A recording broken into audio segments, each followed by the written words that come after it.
the college football playoff committee would have looked at Joe Burrow in a sling and saying, yeah, you're done, Bengals. And Jake Browning's raising his hand saying, I've got a ton of experience in college. You know? He didn't look all that great in his first start against Pittsburgh, but I think we're learning maybe that might be more about the Steelers' defense than anything else. Talk about a performance. I mean, we're going to be talking about this one for a long time. And I hope for his sake, it'll be just at the beginning of a long career. Obviously, I would imagine for someone else, because Burrow's coming back. He ain't going anywhere, to use the Magic Johnson reverse. He's going to be there. And just watching him throw and watching him spin it and watching him stay calm and watching him push it down the field and watching him run for first downs and then getting it in position for Mixon to score twice. And then the one that was the breathtaking one was, okay, let's go up top to Jamar Chase. Big play touchdown. Then they take the ball out of his hands. Tyler Boyd throws the interception. Now they're down. He leads them back. You know, I mean, talk about adversity that he faced in the game and talk about in the same way, you know, we were saying Jordan Love, we went high register. He kind of looks like Rodgers. Does he look like Burrow to you a little bit? I mean, just the way that his demeanor, like you can't tell. It's 3rd and 15 or it's, you know, 1st and goal because you've just spun it all the way down the field. You can't tell the difference. Seems to have that same look about him. And in case you're wondering, where did this come from? Well, I guess you weren't watching in late November when we had Jordan Palmer on, who was Burrow's throwing coach. He's his QB consultant. Mm-hmm. And he told us when we had him on that Browning reached out to him knowing that he's Burrow's guy and asked for some help just in case he gets the shot in Burrow's offense. And sure enough, this is what Jordan Palmer had to say a couple of weeks ago here. I got hit up by Jake this past offseason and ended up spending basically January to July with him. And, you know, it was almost week by week. I started going, wait a second, this dude's really good. Like he can spin it, his movement, a lot of stuff that we work on, like happened quickly. Well, when I looked back on Jake's career, several of the things that I look for in a quarterback, I saw in Jake. And one of them is, and this might sound silly, but at any point in this guy's career, was he like a baller? And I don't even care if it was high school. Did he like run around and make plays and like be the reason they won the game? Jake Browning threw 91 touchdowns his senior year in high school. That's a California state record at a good school in Folsom. So he was completely dominant in high school. And then you go look at Washington, great staff, some good receivers, all that. He's a 4-year starter. I mean, he's almost a 4-to-1 touchdown interception ratio. He was offensive player of the year multiple times, won the Pac-12 2 out of 3 years. Like he was a great college football player and he was making plays. I'm bullish on this. I think Cincinnati's offense is going to look really good with Jake Browning at the helm. And the other thing that backup quarterbacks sometimes are not afforded is when you take over for a bad team that's out of it, you get bad play from teammates around you. They're in it. Statistically speaking, the Bengals are in it, and both of his receivers are in a contract year. He is going to be playing with highly motivated teammates on offense and defense.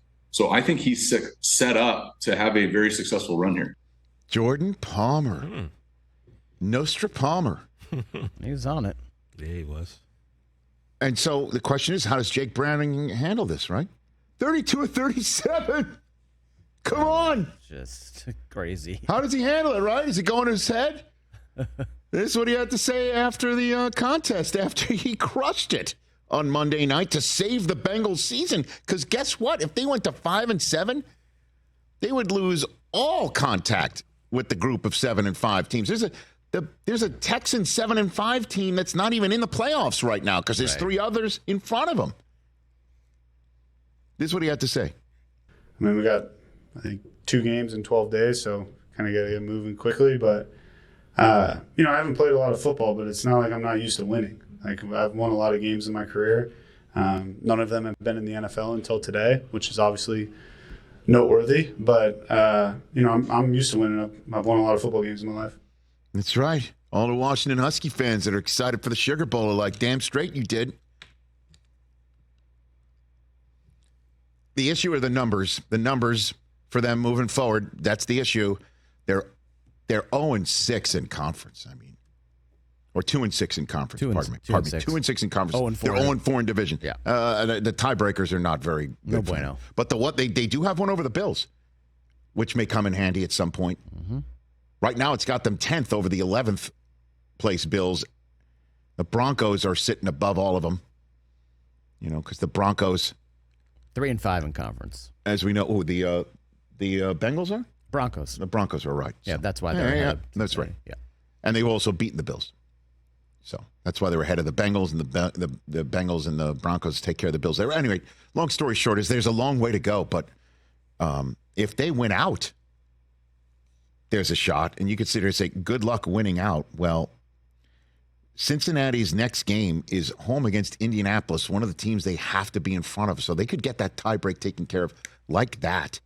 Minnesota at home. That's the first game of the NFL Network triple header. I'll be doing the Steelers at Colts after that game. And then they have the Steelers at home. And Cleveland, they visit them. Those are the two teams that have beaten them already in division, but they haven't played them again. We'll see what happens there. And then they got to go to Kansas City. Stranger things have happened, including Jake Browning going 32 of 37 against the Jaguars D. That is pretty damn good. Josh Allen is one of the best defensive players in the sport, period. And there's a ton of guys you've never heard of who go from sideline to sideline, buzzing all over the place. And he buzzsawed them last night. Jake Browning, man. Love it.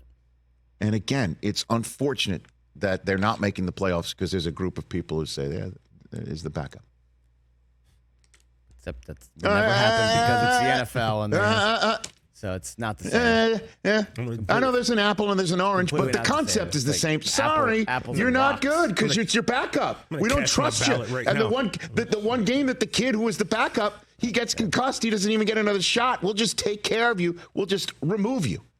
We all love Josh Dobbs too, and then we saw how he looked. I know. Well, that's just one game.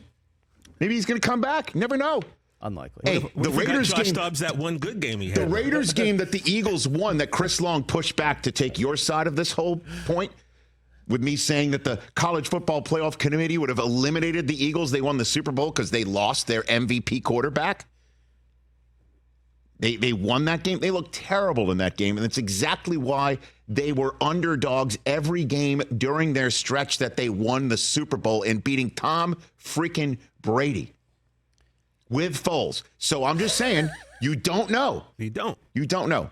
Catch the Rich Eisen Show every single day on the Roku channel, 12 to 3 Eastern, for free.